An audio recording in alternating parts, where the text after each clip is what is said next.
Hey guys, this is Luke Johnson and Robert Schut. We are part of Noetic, the philosophy, poetry, humanities teaching app. Go download it for your Droid and iPhone devices.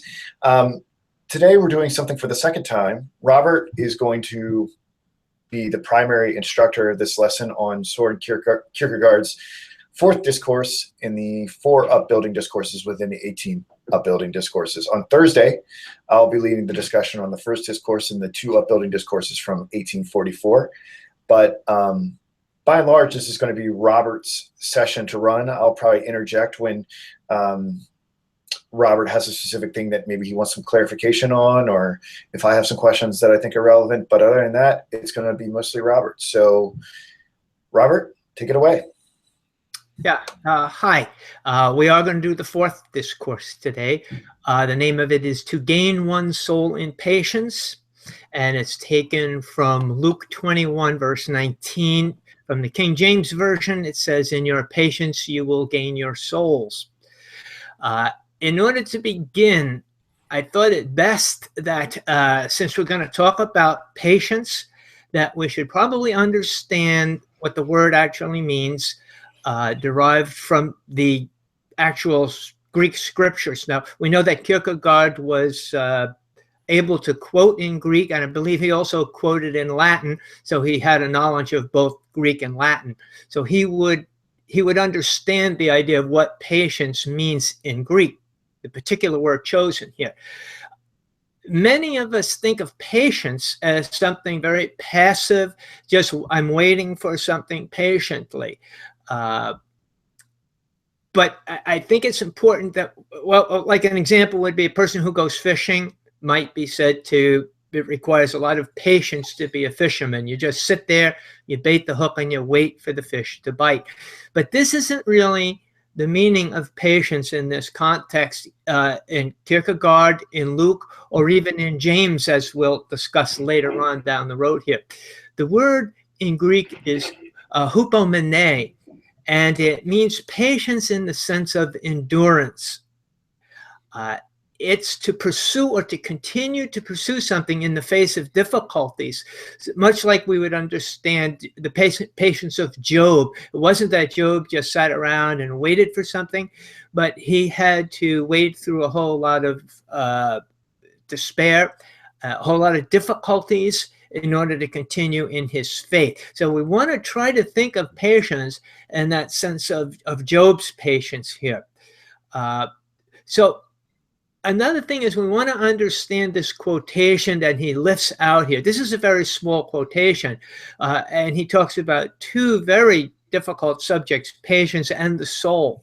So I thought it might be a good idea to put this in the context of that scripture. So I'm going to read a little bit more of Luke, just a few more verses, so you can see what I'm getting at, why I wanted to define patience.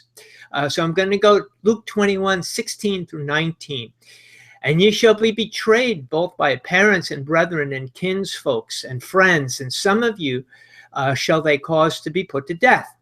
And ye shall be hated of all men for my name's sake, but there shall not be an hair of your head perish.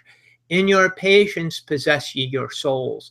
So that's, you can see leading up to that final verse is the idea there's going to be a lot of difficulty in the life of a Christian. And so patience was going to play a big role, not just sitting around waiting for Christ to return, but being able to build up your faith. And that's what we're going to kind of discuss here about why he picks this verse.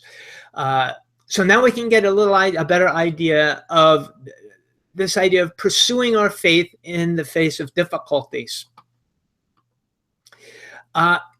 In this sample, well, in this discourse, I found it quite difficult. I was discussing this with Luke earlier, that Kierkegaard wasn't as clear here for me anyway as I think he was in some of the other discourses and even in some of his other writings, because he didn't put in a lot of checkpoints, what I'll call checkpoints, where as I was reading and I was developing ideas, usually with Kierkegaard, he'll say something like a bullet item, and I'll say, oh, okay, now I know I'm right on target, or no, I need to go back and reread that again.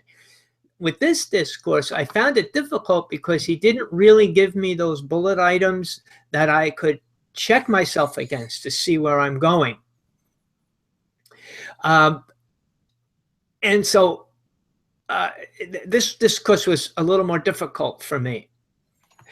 Another word that we want to also look into was the word he has for soul.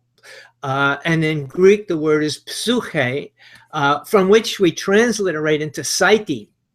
It's actually the transliteration from the word psyche into psyche, which is also translated either life or soul. And the context here is going to determine which way we go with this. Is this just going to be a life, or is this going to be the idea, the concept of a soul? And many translators have chosen to translate this verse using the term soul.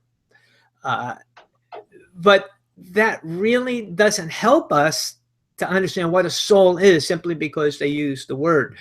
Kierkegaard advises us, one of his famous quotations, I think you'll remember this one, Luke, is you live life forwards, but you interpret it backwards.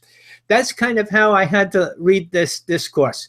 I read it going forwards, but it had to kind of start at the end and build on the end to get back to the beginning. Well, I'll tell you what, Robert. Really, anything that I tend to do is always that way. I always understand it at the end. Or when I'm trying to explain to you or something like that. And when something is opaque to me, I just say to myself, just write it out. I'm just going to go with you, and hopefully it will emerge what the answer is here towards the conclusion, or even when I try to explain to somebody else. Sometimes when I do these things and I'm teaching individuals, I don't even know it at the beginning, but I just sort of jump off the cliff, and then it sort of makes sense as a result of having the conversation with someone, or having to think on my feet when the pressure is on. So I have a feeling that we'll come to a pretty good conclusion about what he meant here by the end. Well, and I think this is good advice for people who are just beginning to read Kierkegaard, is when you're reading it, don't expect to understand it as you're going through it the first time. You may have to read it all the way to the end and then go back and reread it. So don't feel that you're not catching on as fast as everybody else is, because a lot of people have to do that. A lot of people have to read Kierkegaard several times to really grasp him and give him a lot of thought before we can understand him. Well, and I would say this just as a pedagogical technique as well. And this I think it's really obvious to you and I, but to the audience that may not be aware of this, it is so essential to be an active reader when you do any sort of close philosophical reading. What Robert and I do in the preparation for these conversations is that we actually take copious notes as we proceed through the text. So I find that when you have to sort of concretize what a thinker is thinking and put it down on paper or whatever, it gives you a better understanding than, say, if you just passively, silently read it to yourself. It also helps me to enunciate the passages and read it aloud. Nearly everything that I study now, be it poetry or philosophy or whatever else, I read it because it gets reiterated in my ear and sound. But that might be just because I'm a very auditory learner. I don't know if the close note taking helps you understand a lot, but when I learned that technique in grad school, it gave me a mastery over text that I never had before. Yeah, I'm right with you there. And I think that's great advice to the audience.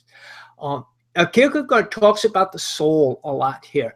He just opens up with the soul. He talks about the soul, but he waits almost until the very end before he kind of defines what he means by soul. And even then he does it kind of half-heartedly.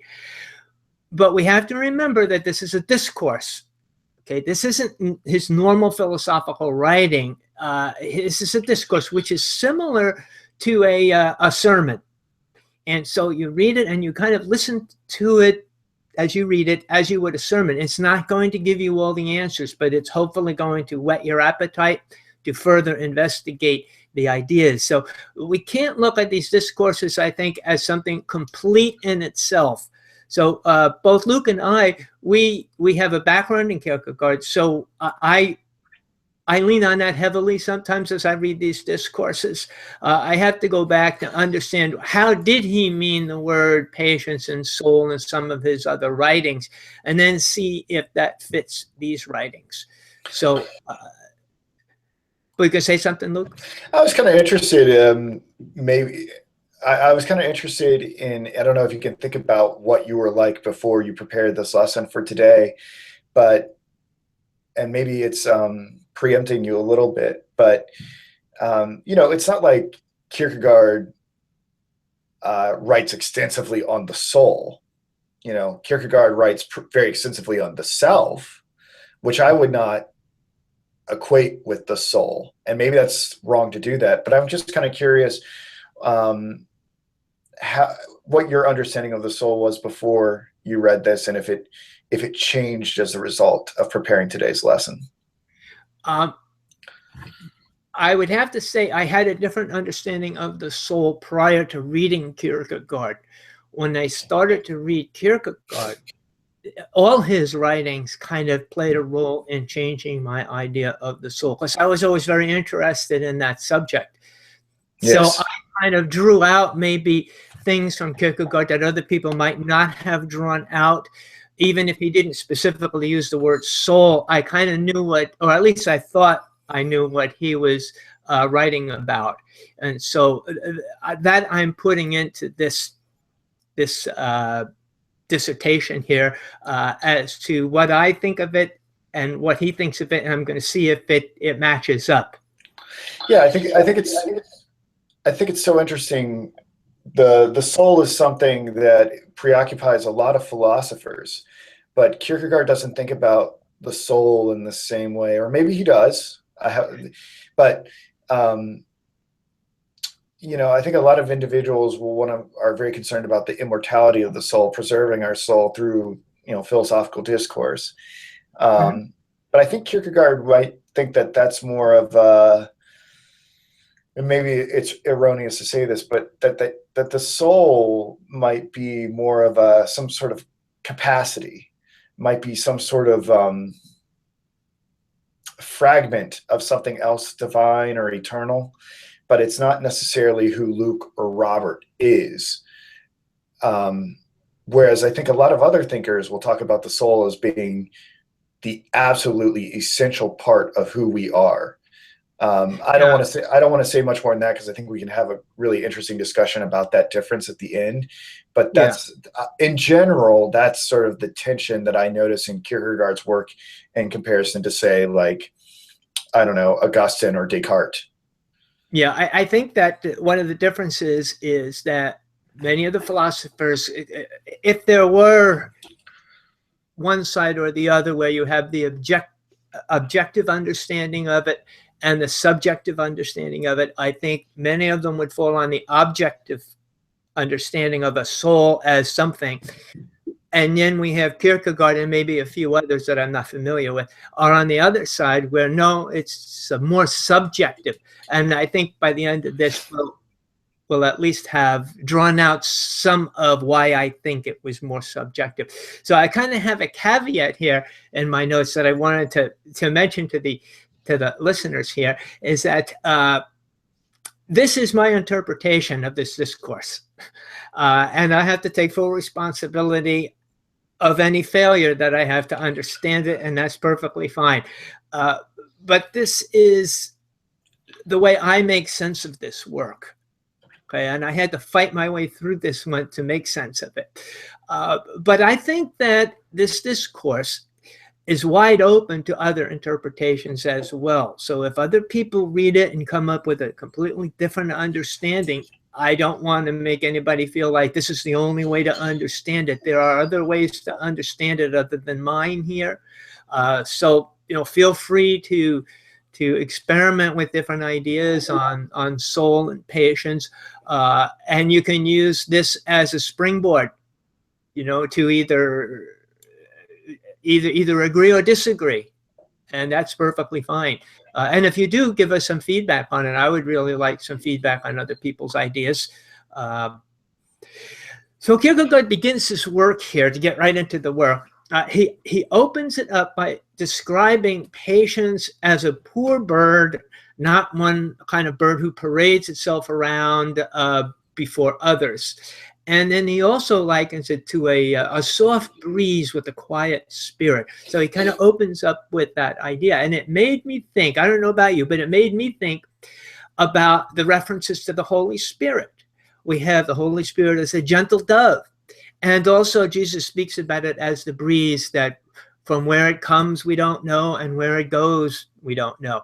So those two, I guess we call them alliterations, seem to match up very well with the Holy Spirit. If that's what he had in mind, I don't know, but they seem to blend in well with that idea. Then he goes and he says that patience is not like something that we gain from the world with its glory, but rather something that we lose. In order to gain patience, and here's where we need to think of the term endurance. So I may switch back and forth just to remind us that patience here is a kind of a sense of endurance. It creates a kind of tension when we seek patience that's created between us and between the world. And he's going to talk about this tension. It's going to take us a little time here also to develop some of these ideas, because I want to follow his development rather than take one idea and fully develop it. I think they need to be taken kind of all together. They do fit together like a crossword puzzle at the end. At least I hope they do. But there's some questions that he brings out without answering them, at least immediately. Is such an endurance an active pursuit? Is it something external that we are seeking to gain that's external? Or is it something more of a passive pursuit of something internal? He uses the phrase, to gain one's soul. Does that mean that a person doesn't have a soul from the very beginning? Is another question he brings up. Does he begin his pursuit then without a soul and then he gains it? Are we really born soulless creatures? So these are kind of questions we need to try to answer here. So without knowing clearly what he means by a soul, we're already headed perhaps towards an intellectual dead end. So I think without really coming to grips with the idea of a soul, we're not going to understand this. I think it's really tantamount to understanding this discourse is having at least some kind of an opinion of what the soul is. Then he goes into being born naked. He does tell us that a person is born naked in the world. I guess this is an expression that I think this comes from Job, as a matter of fact. I think I remember this from our study on Job. And then he uses the term, he will acquire conditions through life. So he's born naked, but he acquires conditions in his life as he lives life. I think his subtle point here is that the soul has something to do with living out our life. I think this is a very subtle clue here, and we want to try to put this on the side for now, but I think he's giving us a clue what it means to be a soul. So even though we're born naked, he does tell us that we do have a soul. Now, whether he means born naked here in the same sense of John Locke's tabula rasa, to be born a blank slate, or whether he's more towards the idea, and I think the Kantian idea is more like a disk that's formatted, but there's no data yet on it.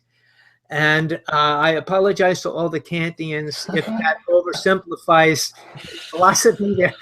That's how I kind of understand the difference between Locke and Kant. Is one is just total nothing, and the other one has no. You've got a formatted disk. You've just got to put the information in the right places. So, a little oversimplification. He talks about acquiring and attaining the soul. Also, he doesn't talk about it in that static sense that we have a soul. But he talks about it in the sense that we acquire it, we attain it. So we're encouraged to gain a soul by having patience. That's the whole idea of this discourse. And the emphasis here is on to gain. And he clarifies that by saying that a soul is something that we need to acquire or attain. And he gives us some examples. A hiker walks patiently carrying his burden. He gets to a point, he's tired, he lays his burden down, rests for a while, picks it up, and continues on. So this is a kind of form of patience. The farmer has patience, who throws seeds in the ground. He has to throw the seeds and then wait for it to rain, wait for the seeds to spring up before he can actually go and harvest. So that too requires a type of patience.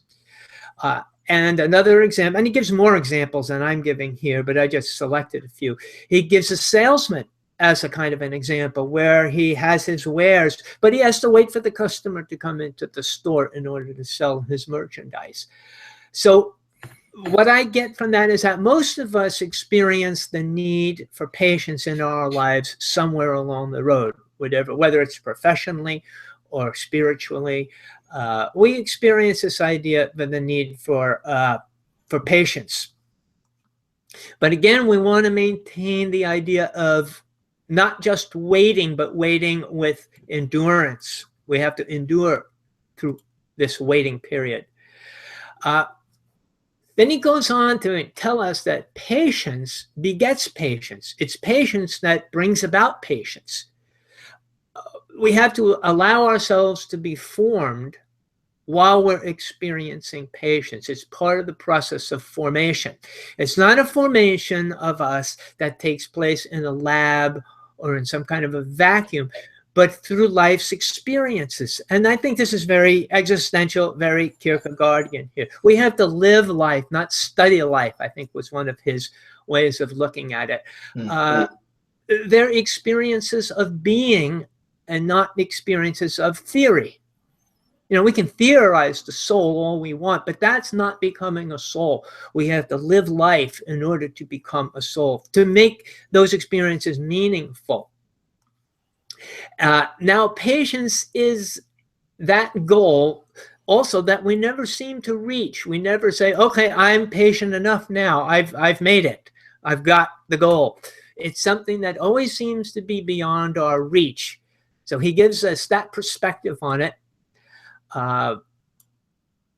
He also talks about patience as being a means, he talks about it in some of the examples as being a means to an end. We need patience in order to get something.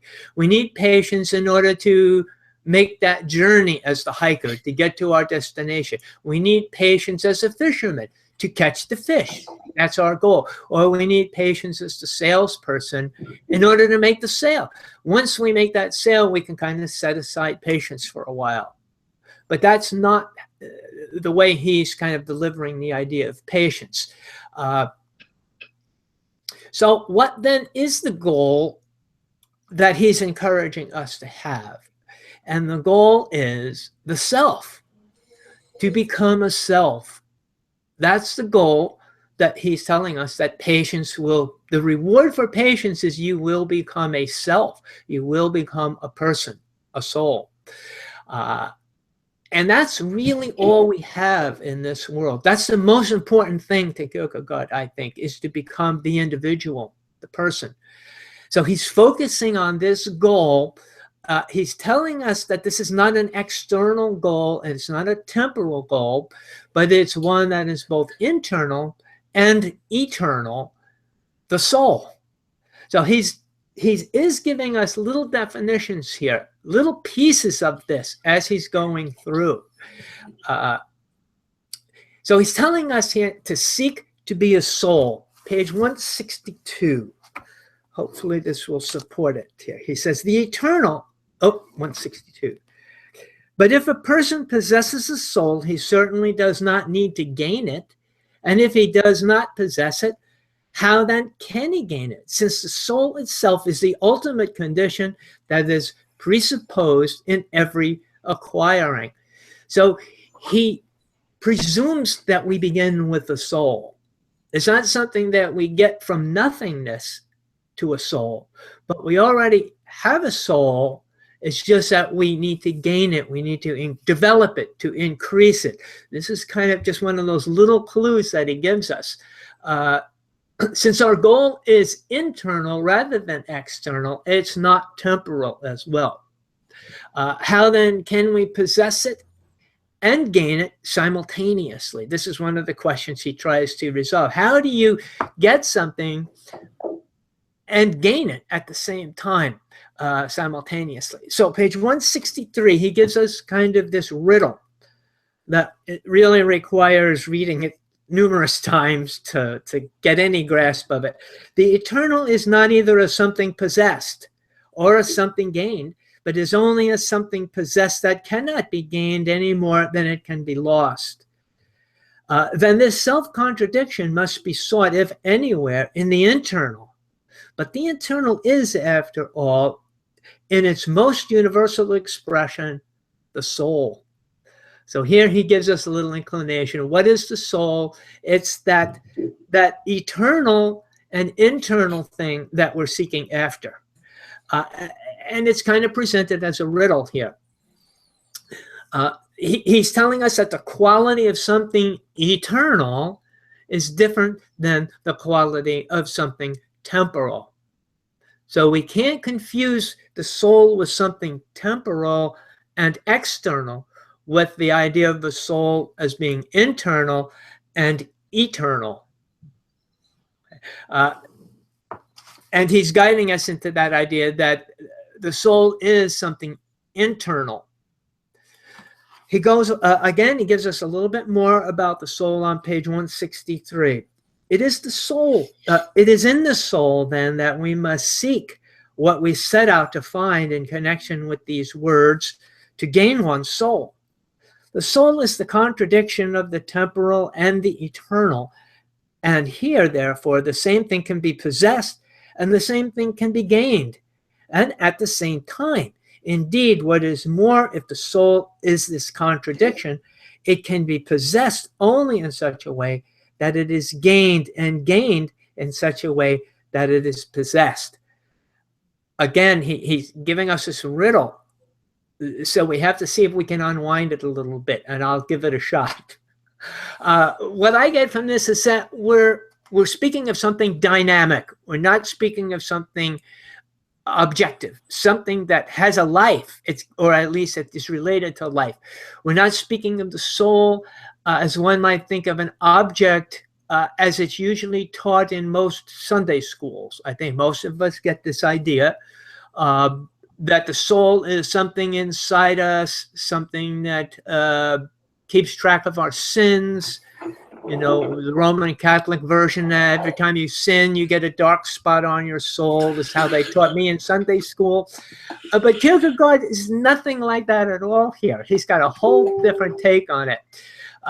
Perhaps we can, and I tried to come up with some kind of metaphor, and I've got one, but it's not a very good one, but I'll throw it out there anyway. It's like accelerating in a car.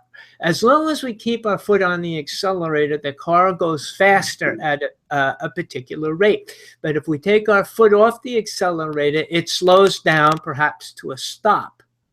This is the idea of the soul. It has to be something that exists only because we're gaining it.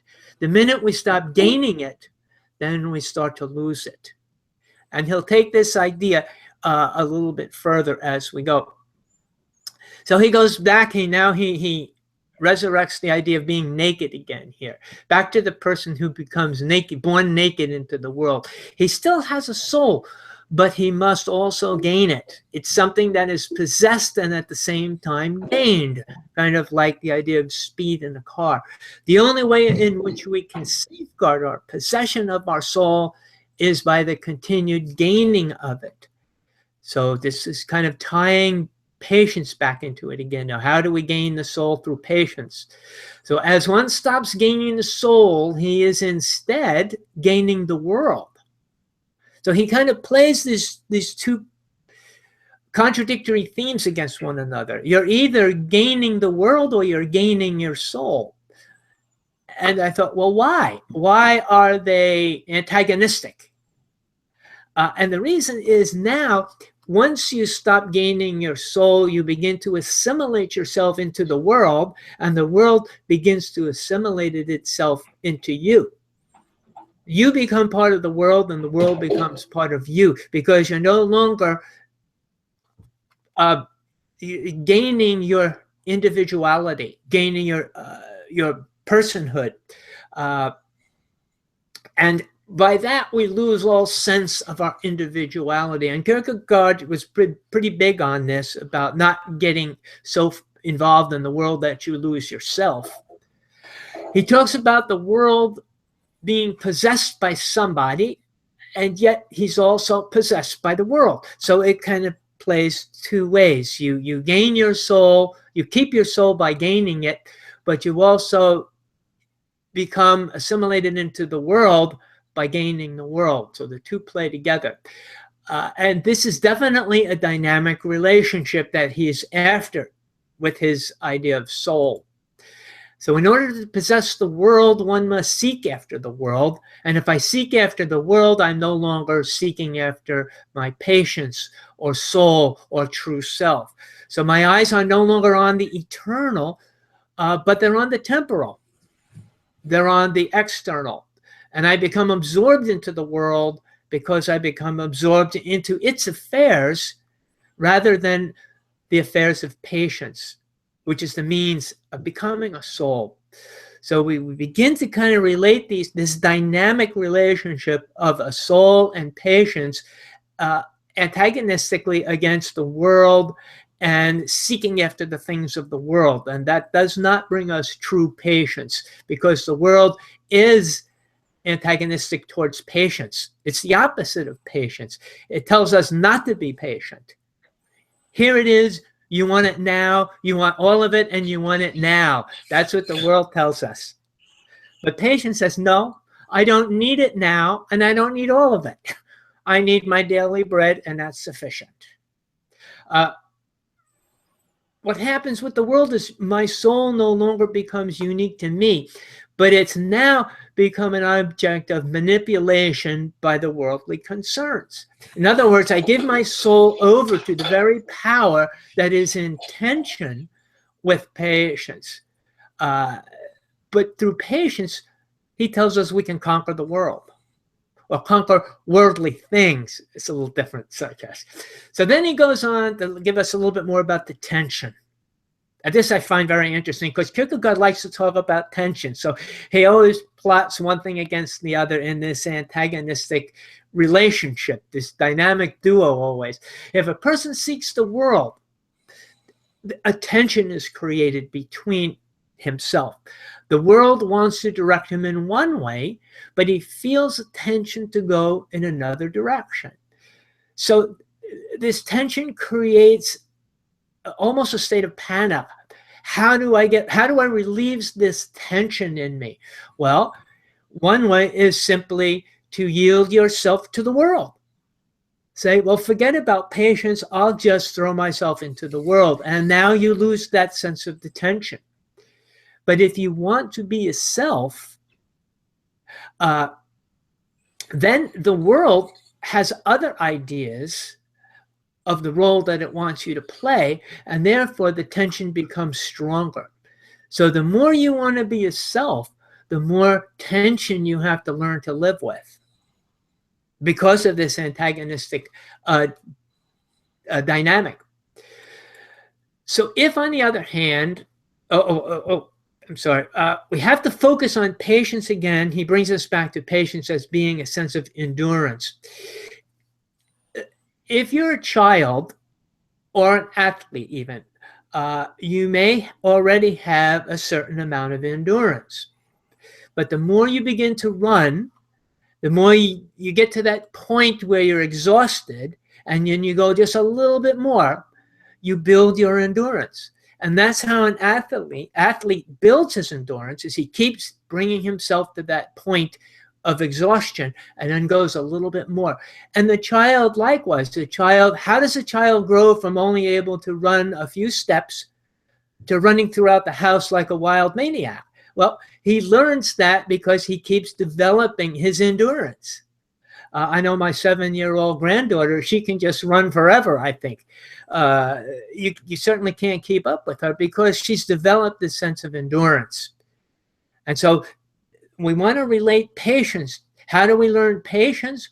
With patience. We practice patience.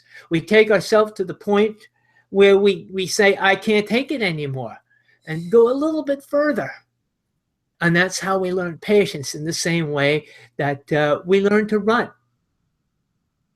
Then he talks about possession of the soul. Who possesses the soul? Whose property is it? Is it yours? Is it mine? Is it the world's? Is it God's? According to Kierkegaard, it's God's. It belongs to God. Why? Because the soul is eternal. It's eternal, and everything that's eternal belongs to God. And so since the soul is not an object, but since the soul participates in the eternal, God owns it. It is God's. We keep it for a while, as we'll see in a minute as we develop this idea. So what is the soul, was my question. It's the becoming of man. And he continues to become a soul until he dies. So our soul isn't something we're given in totality and we just take care of, like some philosophies teach. But the soul is something that continues to develop. It's our becoming a person that is becoming a soul. So, and it continues to grow until we die. Man doesn't set aside patience when he gains it, like a fisherman does or the salesman does. Patience is part of the growth of the soul. It's integrated into the very fabric of the soul as it's formed. Patience is both the substance and the condition because it's the very fabric of the soul. So we want to think of the soul as something more fluid, something that is actually weaving itself and creating itself through every experience of life we have. And it does so through patience. So this is a little different way of thinking of the soul. So we simply don't have patience. We become patience. Patience becomes woven into the soul. Perhaps you might say it's the type of stitching that the soul is woven with. It's an eternal form of stitching that which is eternal. So it's not a conquering of some external activity, but rather it's a passive quality of being woven into the fabric of the soul. Now, page 172, he gives us, hopefully he supports that idea. He says, but then what is the human soul? Well, if you impatiently ask someone else this question, you'll scarcely find the answer. So I found this kind of humorous here because it's true. Ask somebody what a soul is and you'll get so many different answers. And which one is the right answer? A soul is part of our becoming a person, and it's complete only when we die. So Kierkegaard brings us back now to his religious view of a soul. So he kind of has gone through all this testimony and controversy and dynamics, and now he kind of brings us back to his religious beginning. That's why he quotes a scripture. The clue is he's going to get to some religious point here. The major part of the transformation process is the word, capital W. Right? Not simply listening to it, but by doing the word. Through the doing of the word, it becomes woven into our eternal soul until we're transformed into the very image of Christ.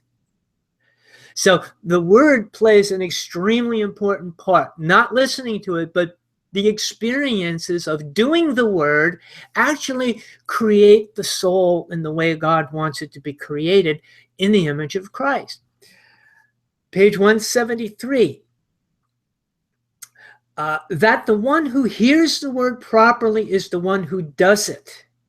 As long as he merely hears the word, He's outside to it. So the word becomes external. And when the proclaimer is silent, he hears nothing. But when he does the word, he continually hears what he himself is proclaiming to himself. He's proclaiming it to himself. He's living the gospel by his very doing of the word. He's becoming the gospel. He's becoming that transformation process. And finally, well, there's one more verse he says before I get to the conclusion. Okay, therefore, knowledge of one's own soul, if one wants to regard it as a gaining, is a self-deception, because even if it's in its greatest completeness, it is still but a hint of what manifests itself in its definitiveness during the gaining. So we can't look at the soul any one moment and think that we've got it all, because we don't. It's a fabric, that just keeps weaving itself on and on and on. And then page 173, he gives us, 174, he gives us the conclusion. He knows that therefore, whether he gains patience in the terrible moment of decision or gains it slowly, he gains his soul in patience. Whether he is imminently transformed into eternity, or from that moment on, he is transferring himself at every moment into eternity. And that kind of fits the idea of the process of being woven into a fabric, woven into an individual, woven into a soul that I was getting at. And there's a few more verses that I think really are helpful in James. And we've studied James when we talked in the last discourses, so it seems appropriate. So from James chapter 1, verse 2 through 4, in the New King James Version, he says, "My brethren, count it all joy when you fall into various trials, knowing that the testing of your faith produces patience. But let patience have its perfect work, that you may be perfect and complete, lacking nothing." Again, James is talking about here patience as being part of that fabric of being the individual, of being the Christian, the perfect Christian. Let it work itself. Let patience work itself in you so that you become that perfect fabric. And so I'll end it there and see if you have any questions. Hopefully, I might be able to answer on this. But, so what do you think? I think you're a better teacher than me. Oh, no.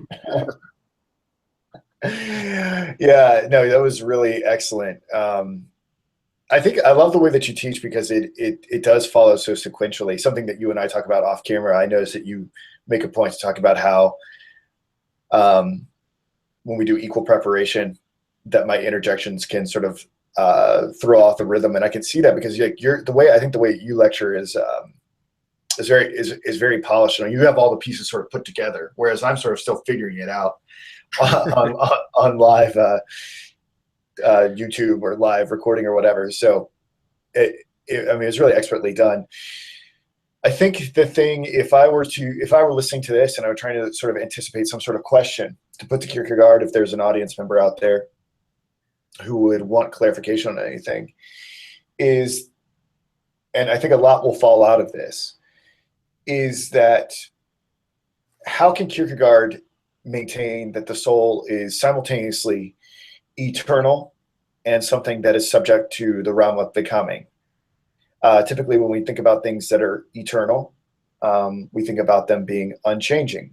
Such candidates for eternality are God, number maybe.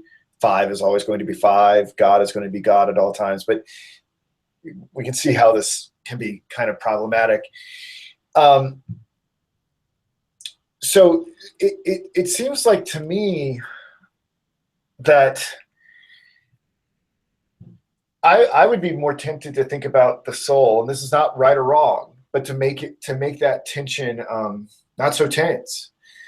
I would tend to think about the soul as like kind of this thing that's on loan from God, this baseline eternal sort of substrate that is given to us that we are allowed to sort of act upon. Now we can either neglect it and assimilate whatever the self is into the world, or we can actively choose it, gain it, and assimilate ourselves into it, and maybe have something become Christ-like or something like that when we do embrace the word and we do part from this mortal coil.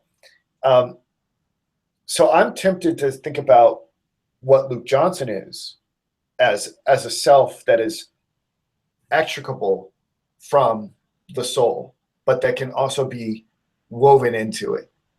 Would you then say that the self is different than the soul? It almost sounds like that you're differentiating the two, that I'm a self with a soul, which means those are two separate things. I'm tempted to do that because I would, if this, because we did conclude that the soul is there from the moment that we come into existence, right? Yes. It's not like children don't have souls. Correct. But I don't know when a child is born if it has a self. It doesn't seem like to me that a child would necessarily have a self, and that. But what if the self was a process of this weaving, that he's born with the ability to weave into a soul, and so his life's experiences are going to form that soul, weave that soul, so to speak, into this self, into this full-grown individual with morals and ethics and sin or whatever else is thrown out there. Yeah, I think you and I are basically in agreement, and it really is like the whole point of the discourse does not hinge on whether or not we agree on whether or not the soul and the self are ultimately equal. It does seem like to me that we can have a soul without a self, but we can't have a self without a soul. I agree. Right. So that would say to me that they are different. And I think the interesting thing is, well, what becomes of the self if we don't properly weave the self into the soul? Does it just sort of evaporate, or has it woven itself, even if it hasn't chosen the soul, even if it hasn't gained the soul, has it still left like you mentioned your Catholic upbringing where you were taught that little marks are made on the soul, and then like the soul, I guess, has to be purified in hell or something like that. Communion is for to wipe out all those black spots. It would be interesting to me. I don't know. I mean, you and I have read different things about Kierkegaard. There's so much to read about Kierkegaard. Do you have? I don't know what Kierkegaard thought about hell, because it would seem like to me that if the self can identify with the world and does not choose to gain the soul, then it's just kind of like, well, the soul then goes back to God, and whatever was Luke Johnson, because he chose to assimilate himself into the world, disappears. Or does it become, in that process of becoming, does it become woven into that self, and therefore that soul needs to be purified in some way? Do you know anything about Kierkegaard and hell? Because I certainly don't.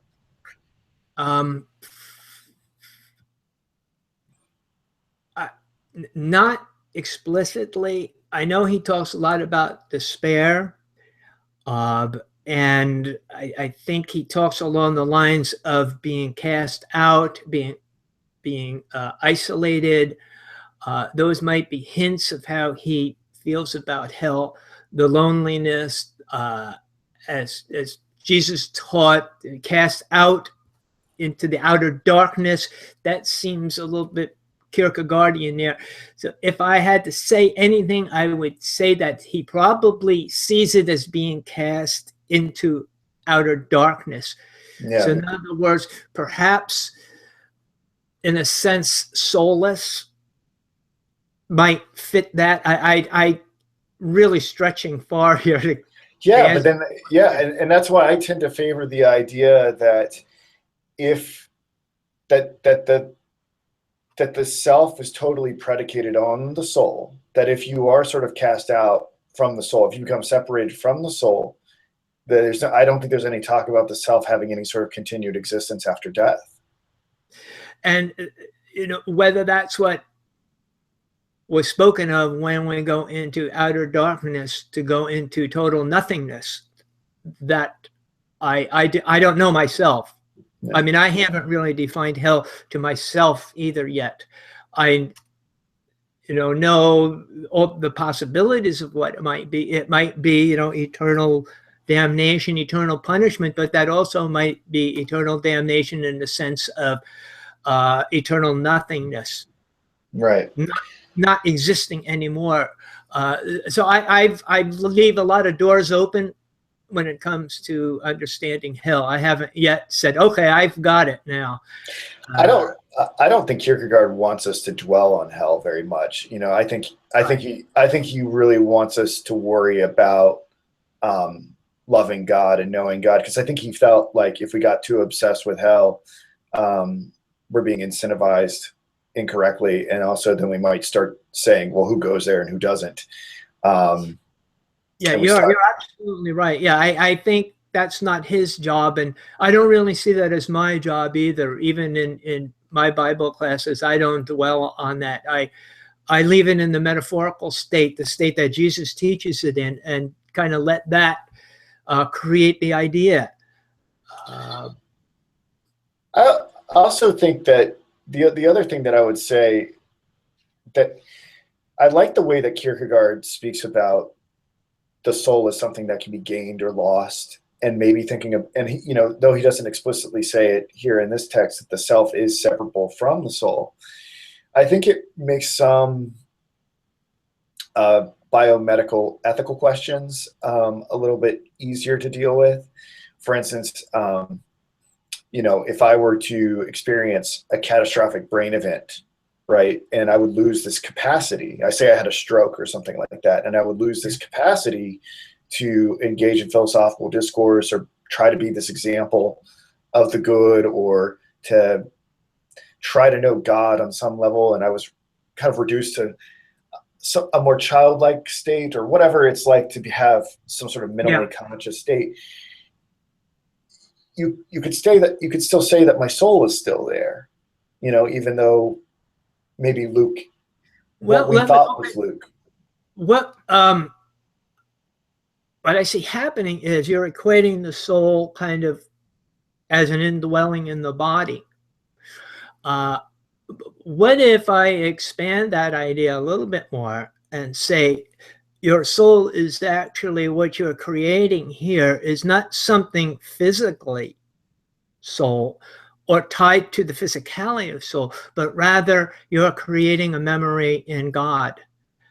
In other words, we are born with the ability to remember people. We remember people even after they're dead. Right. Doesn't God have that same capacity to remember us after we're dead?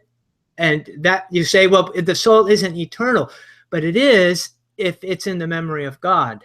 Right. And this raises other quandaries, right?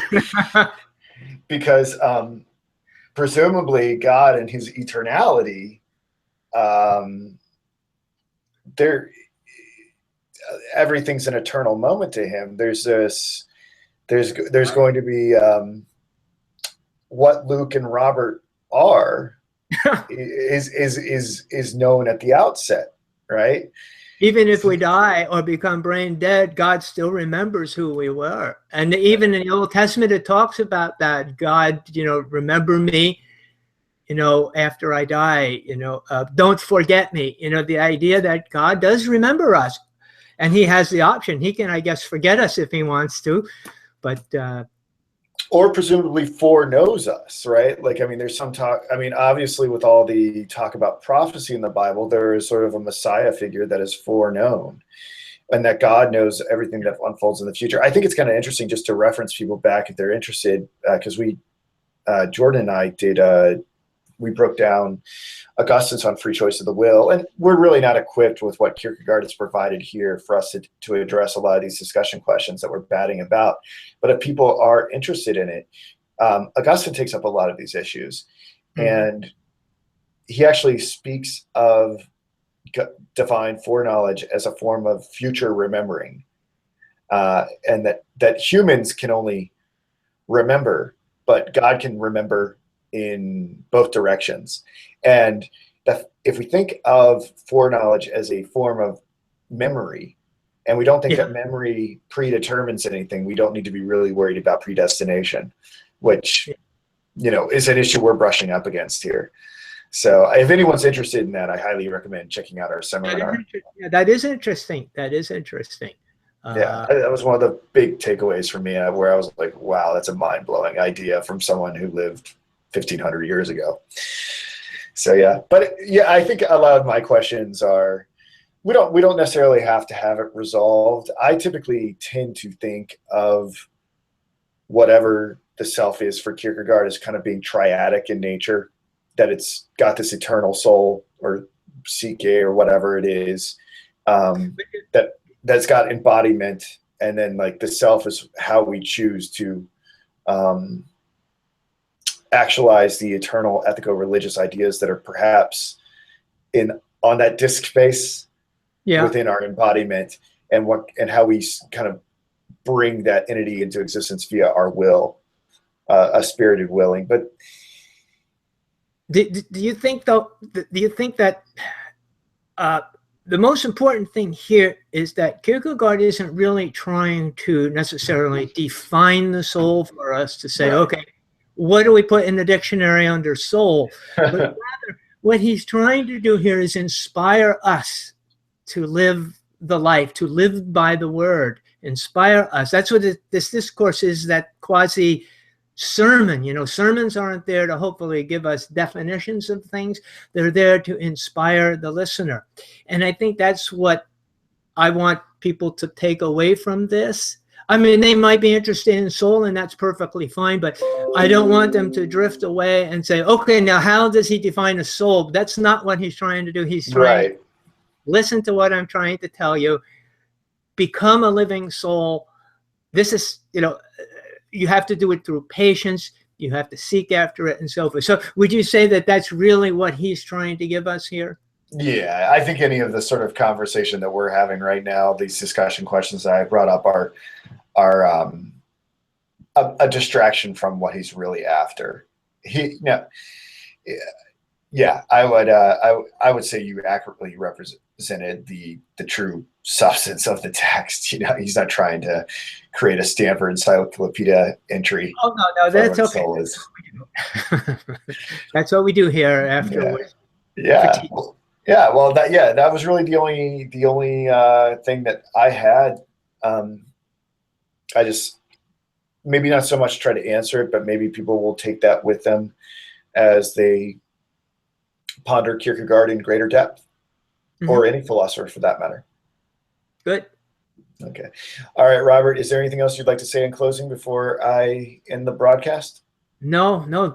Thank you for the opportunity to teach this. The honor is mine, my friend.